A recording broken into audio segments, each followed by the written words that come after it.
সুপ্রিয় শিক্ষার্থীরা, আশা করি তোমরা সবাই ভালো আছো। আসসালামু আলাইকুম। গণিত অনলাইন ক্লাসে তোমাদের সবাইকে স্বাগতম।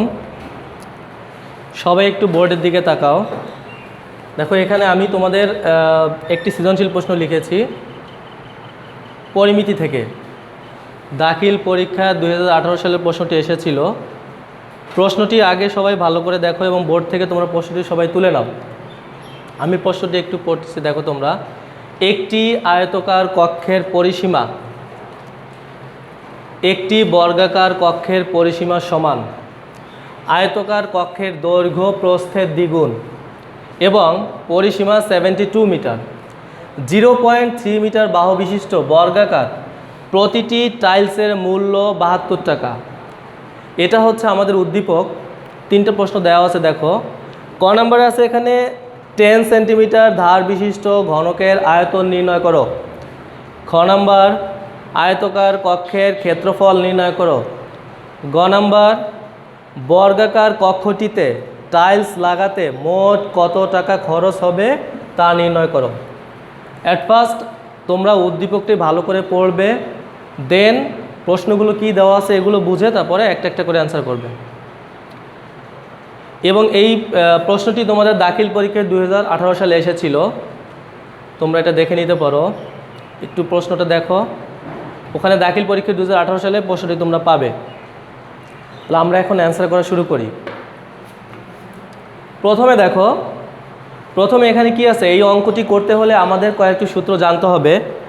সেই সূত্রগুলো দেখো। প্রথমে বলছে 10 সেন্টিমিটার ধার বিশিষ্ট ঘনকের আয়তন নির্ণয় করো। তার মানে হচ্ছে আমাদের ঘনকের আয়তনের সূত্র জানতে হবে। তো এখানে একটি আয়তাকার কক্ষের পরিসীমা একটি বর্গাকার কক্ষের পরিসীমা সমান। এই উদ্দীপকের সাথে এই ক নম্বর প্রশ্নের কিন্তু কোনো সম্পর্ক নেই। ক নম্বর প্রশ্নটি সম্পূর্ণ আলাদা। প্রথমে আমরা ক নম্বর প্রশ্নের অ্যান্সার করব।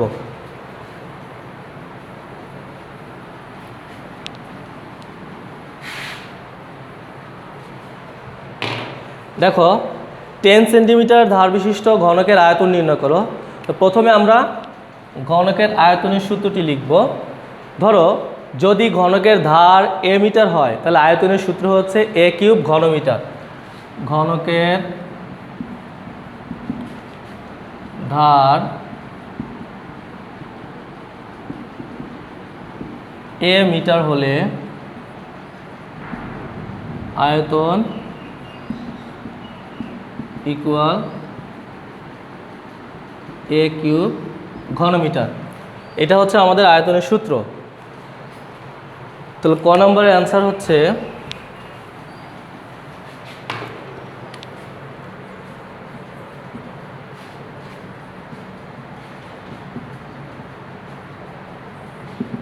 প্রথমে আমরা ধরে নিব, ধরি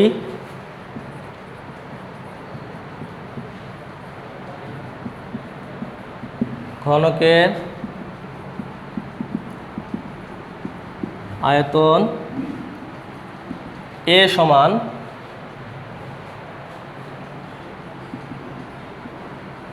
10 মিটার। আমাদের ক নম্বর প্রশ্ন এটাই ছিল যে 10 সেন্টিমিটার 10 সেন্টিমিটার আমাদের প্রশ্নটি ছিল যে ঘনকের আয়তন বের করো। তাহলে এখন আমরা লিখব আমরা জানি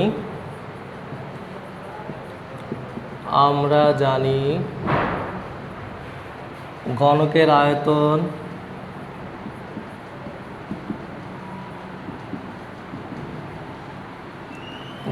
আয়তন সমান এ কিউব ঘনমিটার। এখানে এর মান হচ্ছে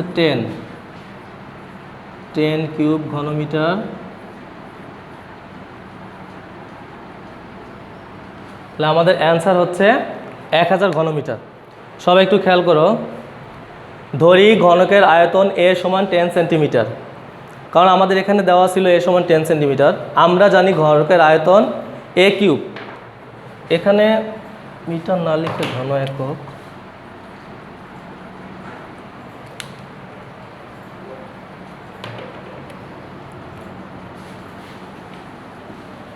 তারপরে দেখো, ঘনকের আয়তন যদি a কিউব ঘন একক হয়, এখানে আয়তন দেওয়া ছিল, ঘনকের ধার দেওয়া ছিল a = 10, তাহলে 10 যদি হয় তাহলে 10 কিউব হবে, তাহলে 10 কিউব মানে কি 1000 ঘন সেন্টিমিটার ঘনকের ধার। ওকে, আমরা এবার পরের প্রশ্নে চলে যাই।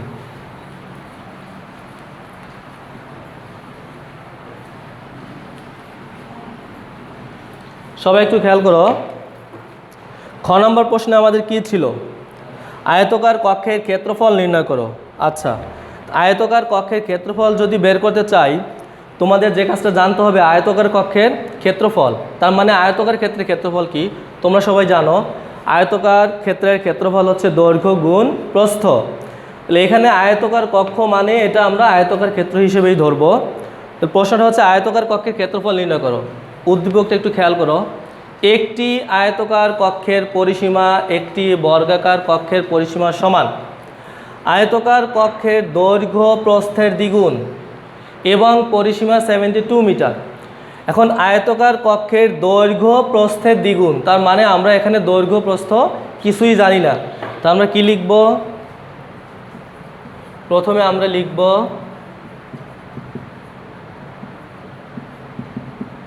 আয়তকার কক্ষের প্রস্থ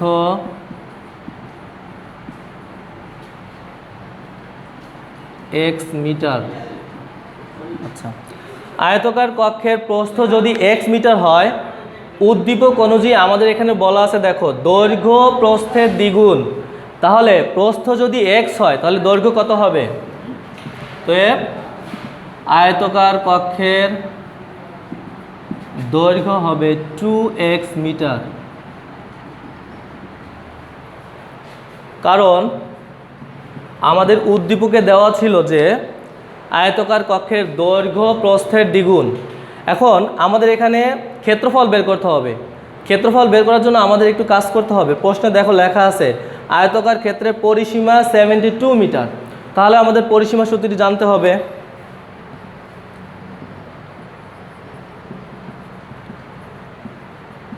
আয়তকার কক্ষের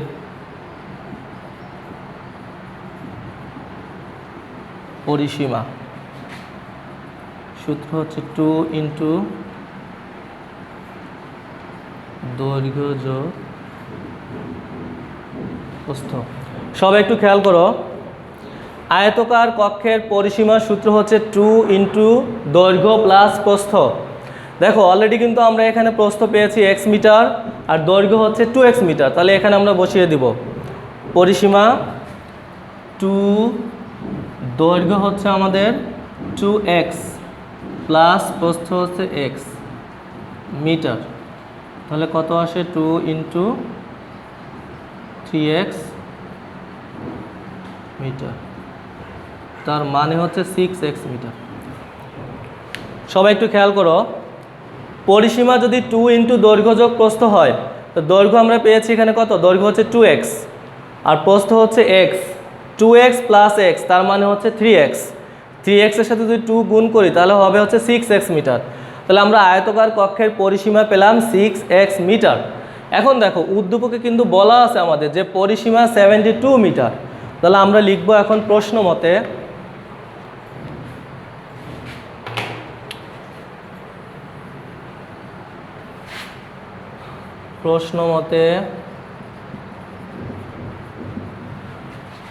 পরিসীমা 6x ইকুয়াল 72। তোমরা সকলে জানো যে একটা ইকুয়েশনে লেফট সাইডে যখন কোনো কিছু গুণাকারে থাকে, রাইট সাইডে গেলে সেটা ভাগ হয়ে যায়। তো 6x এর সাথে গুণাকারে আছে, যদি ডান পাশে যায় তাহলে কি হবে? ভাগ হবে। x equal 72 divided by 6।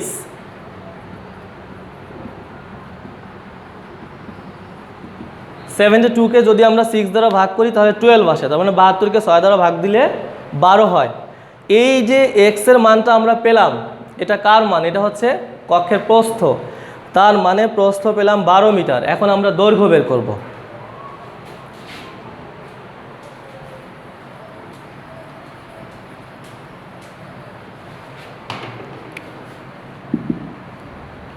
অতএব আয়তকার কক্ষের দৈর্ঘ্য 2x। x এর মান পেয়েছি কত আমরা? x এর মান হচ্ছে 12, তাহলে এখানে আমরা বসিয়ে দেব 2 ইন্টু 12 মিটার, 12 দুগুণে 24, 24 মিটার। তাহলে আয়তাকার কক্ষের দৈর্ঘ্য আসছে কত? 24। এখন দেখো আমরা প্রস্থ পেলাম x = 12 আর দৈর্ঘ্য পেয়েছি 24 মিটার। কারণ আমাদের প্রশ্নটা কি ছিল? প্রশ্ন ছিল হচ্ছে আয়তাকার কক্ষের ক্ষেত্রফল নির্ণয় করো। তাহলে আমরা সহজে এখন ক্ষেত্রফল নির্ণয় করতে পারবো।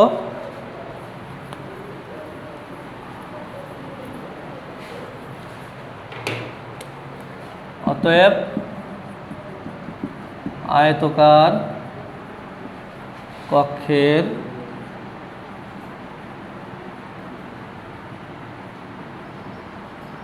ক্ষেত্রফল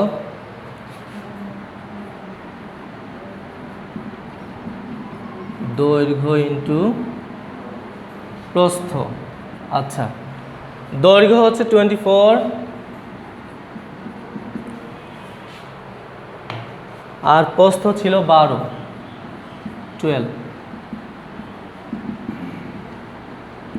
আর তোমরা সকলে জানো ক্ষেত্রফল হলে সবসময় বর্গ হয়। তাহলে আয়তাকার কক্ষের ক্ষেত্রফল হচ্ছে দৈর্ঘ্য ইন্টু প্রস্থ। এখানে দেখো দৈর্ঘ্য হচ্ছে 24 আর প্রস্থ হচ্ছে 12। এখন এই দুটো যদি আমরা মাল্টিপ্লাই করি, গুণ করলে আমাদের আসবে হচ্ছে 288 বর্গমিটার। খ নম্বরের প্রশ্নটি ছিল আয়তাকার কক্ষের ক্ষেত্রফল নির্ণয় করো। তাহলে দেখো অলরেডি আমরা আয়তাকার কক্ষের ক্ষেত্রফল বের করে ফেলেছি, 288 বর্গমিটার।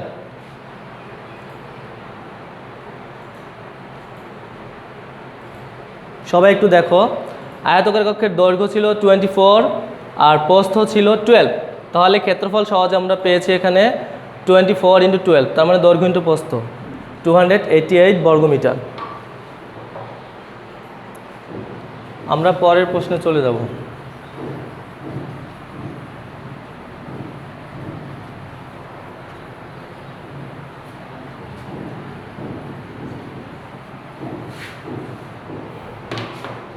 পরের প্রশ্নটি ছিল বর্গাকার কক্ষটিতে টাইলস লাগাতে মোট কত টাকা খরচ হবে তা নির্ণয় করো। এই অঙ্কটি করতে হলে প্রথমে আমাদের যে জিনিসটি জানতে হবে বর্গক্ষেত্রের ক্ষেত্রফল।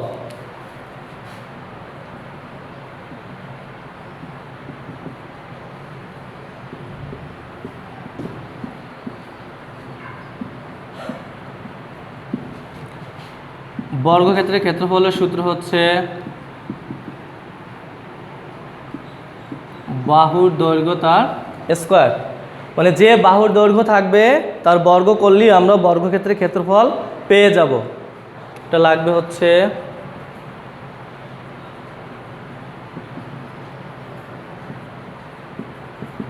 বর্গক্ষেত্রের পরিসীমা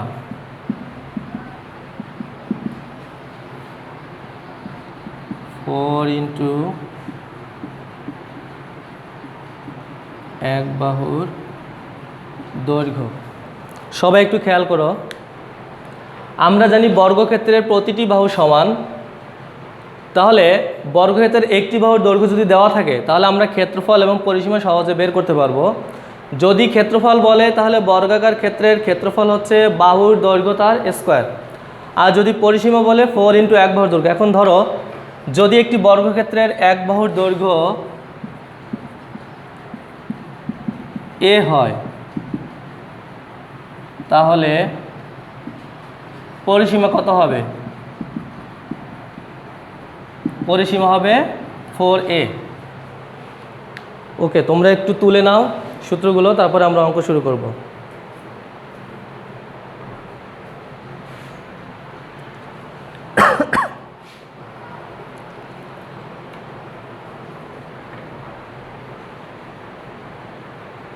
আচ্ছা,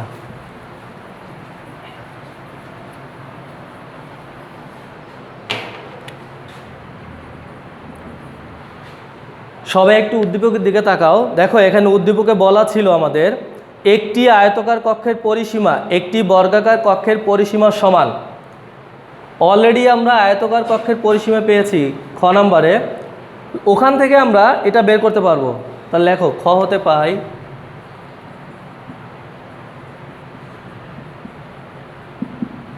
তোমাদের উদ্দীপকে দেওয়া আছে দেখো পরিসীমা 72 মিটার। তাহলে পরিসীমা কত দেওয়া আছে? 72 মিটার। তাহলে আমরা লিখব যেহেতু আয়তাকার কক্ষের পরিসীমা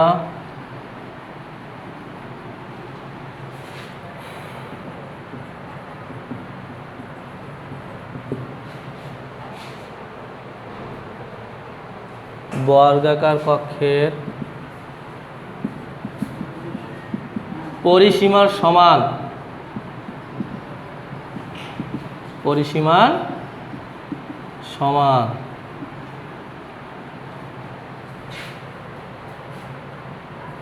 ধরি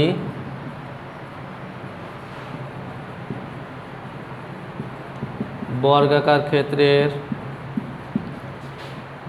এক বাহুর দৈর্ঘ্য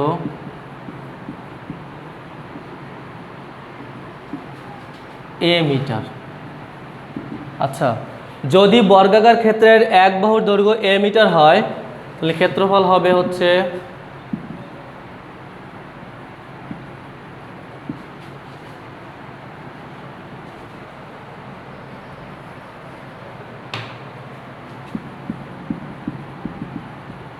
পরিসীমা হবে 4a মিটার। কারণ আমরা জানি বর্গাকার ক্ষেত্রের এক বাহুর দৈর্ঘ্য পেলে আমরা সহজে পরিসীমা বের করতে পারবো। পরিসীমার সূত্র হচ্ছে 4 × এক বাহুর দৈর্ঘ্য। তাহলে এখানে এক বাহুর দৈর্ঘ্য হচ্ছে a, তাহলে পরিসীমা হবে 4a। এখন দেখো উদ্দীপকে কিন্তু বলা আছে যে যেহেতু আয়তাকার কক্ষের পরিসীমা বর্গাকার কক্ষের পরিসীমার সমান, এবং আমাদের উদ্দীপকে দেওয়া আছে যে আয়তাকার কক্ষের পরিসীমা হচ্ছে 72 মিটার। তাহলে আমরা লিখব প্রশ্ন মতে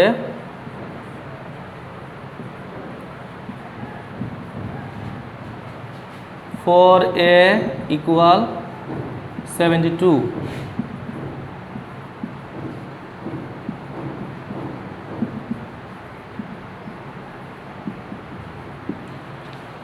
তাহলে দেখো আমরা সহজেই বর্গাকার ক্ষেত্রের এক বাহুর দৈর্ঘ্য পেয়ে গেলাম। বর্গাকার ক্ষেত্রের এক বাহুর দৈর্ঘ্য a ছিল। এখানে কি করা হয়েছে দেখো, এই শর্ত অনুযায়ী বর্গাকার কক্ষের পরিসীমা হবে আয়তাকার কক্ষের পরিসীমার সমান। তাহলে আয়তাকার কক্ষের পরিসীমা যদি 72 হয় তাহলে এটা হচ্ছে বর্গাকার কক্ষের পরিসীমা, আর আয়তাকার কক্ষের পরিসীমা 72, তাহলে 4a = 72। এখান থেকে দেখো এই 4a এর সাথে গুণ আকারে আছে। আমরা জানি লেফট সাইডে কোনো কিছু গুণ থাকলে রাইট সাইডে গেলে ভাগ হয়ে যায়। 72কে তুমি যদি 4 দ্বারা ডিভাইড করো, ভাগ করো, তাহলে আসে হলো 18 মিটার। তাহলে বর্গাকার কক্ষের এক বাহুর দৈর্ঘ্য আমরা কত পেলাম? 18 মিটার পেলাম। এখন আমাদের বর্গাকার কক্ষের ক্ষেত্রফল বের করতে হবে।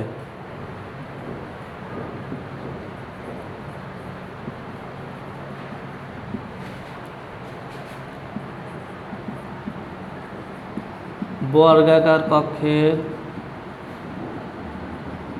ক্ষেত্রফল = a²। আচ্ছা, আমরা জানি ক্ষেত্রফল হচ্ছে বাহুর দৈর্ঘ্য তার a²। তাহলে এখানে বাহুর দৈর্ঘ্য হচ্ছে a, তাহলে হবে a²। এখানে a এর মান কত? 18। তাহলে এখানে তোমরা বসাই দাও এর পরিবর্তে 18, 18 তার হোল স্কোয়ার। তাহলে 18² এটা মানে কি? 18 তার হোল স্কোয়ার মানে হচ্ছে 18কে 2 বার মাল্টিপ্লাই করতে হবে, 18কে 2 বার গুণ করতে হবে। যদি আমরা 18 2 বার গুণ করি, তোমরা রাফ করে নিবে, তাহলে 324 আসে, মানে 324। তাহলে দেখো বর্গাকার কক্ষের ক্ষেত্রফল আমরা পেয়ে গেলাম কত? 324 মিটার। মানে আমাদের উদ্দেশ্য কি? উদ্দেশ্য হচ্ছে এখানে বলা আছে যে বর্গাকার কক্ষটিতে টাইলস লাগাতে মোট কত টাকা খরচ হবে।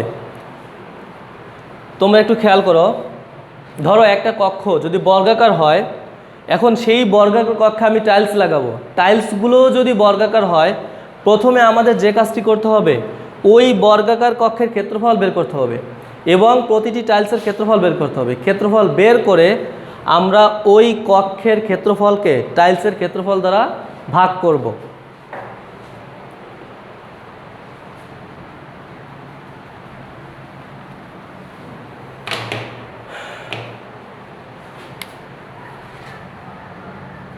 বর্গাকার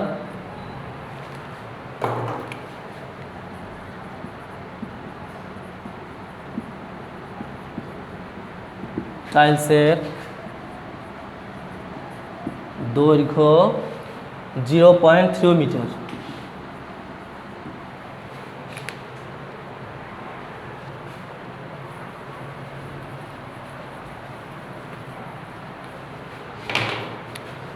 অতএব বর্গাকার টাইলসের ক্ষেত্রফল টাইলসের আচ্ছা টাইলসের ক্ষেত্রফল কত হবে বলো তো? 0.3 তার হোল স্কোয়ার, 0.3 তার হোল স্কোয়ার, এত বর্গমিটার। আচ্ছা এখন এই গুণটা একটু দেখো সবাই, এটা ক্যালকুলেটর ছাড়া আমরা সহজেই করতে পারবো। 0.3 তার হোল স্কোয়ার মানে হচ্ছে 0.3 ইন্টু 0.3। প্রথমে আমরা কি করব দেখো, এখানে এই 3 আর 3 যদি আমরা মাল্টিপ্লাই করি তাহলে কত আসে? 9। একটু খেয়াল করো। এখন দেখো এখানে দশমিকের আগে কয়টা অঙ্ক আছে? একটা। এখানে কয়টা? একটা। তার মানে 1 আর 1 দুইটা অঙ্কের আগে দশমিক হবে। এখানে 9 ছিল, একটা শূন্য দিয়ে দিলাম, 0.09। এটা হচ্ছে আমাদের টাইলসের ক্ষেত্রফল। এখন কতটি টাইলস লাগবে? মোট টাইলস লাগবে, আমরা বর্গাকার কক্ষের যে ক্ষেত্রফলটি পেয়েছিলাম 324, তাকে আমরা এই টাইলসের ক্ষেত্রফল দ্বারা ভাগ দিব। 324 0.09 এতটি যদি আমরা ডিভাইড করি তাহলে আসে হচ্ছে 3600।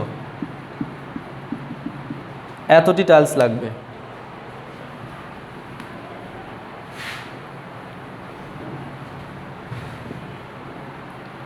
আচ্ছা আমাদের প্রশ্নে কি ছিল? প্রশ্নে ছিল বর্গাকার কক্ষটি টাইলস লাগাতে মোট কত টাকা খরচ হবে তা নির্ণয় করো। দেখো উদ্দীপকে দেওয়া আছে প্রতিটি টাইলসের মূল্য 72 মিটার আর আমরা টোটাল টাইলস পেয়েছি 3600টি। তাহলে আমরা লিখব একটি টাইলসের মূল্য, একটি টাইলসের মূল্য 72 টাকা। অতএব 3600টি টাইলসের মূল্য 72 ইন্টু 3600। এটা আমরা মাল্টিপ্লাই করব 25, মাল্টিপ্লাই করলে আসে এটা 2,59,200। এত টাকা খরচ হবে আমাদের। তাহলে আমাদের 3600টি টাইলসের মূল্য হচ্ছে 2,59,200 টাকা। এটা হচ্ছে আমাদের অ্যান্সার, যেটা আমাদের প্রশ্নে চেয়েছিল। আচ্ছা আশা করি তোমরা সবাই বুঝতে পেরেছ। তো অঙ্কটি তুলে নাও।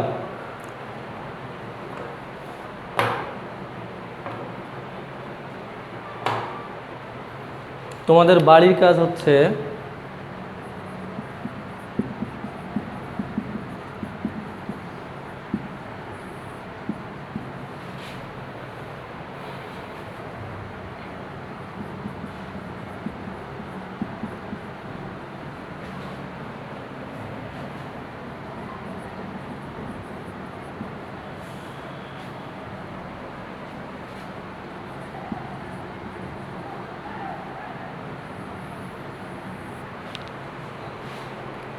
এক্সারসাইজ 16.4 এর পৃষ্ঠা 325, 325। এই সৃজনশীলটি তোমরা বাসায় প্র্যাকটিস করবে। যেটা করালাম এটা তো করবেই এবং এটাও করবে। আশা করি তোমরা সবাই বুঝতে পেরেছো।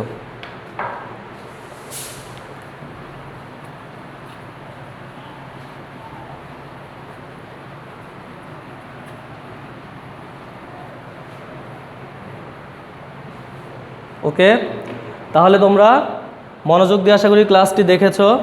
এখন বাসায় অবশ্যই অঙ্কটি প্র্যাকটিস করবে আর এটা তোমরা বাড়ির কাজ করবে। আসসালামু আলাইকুম।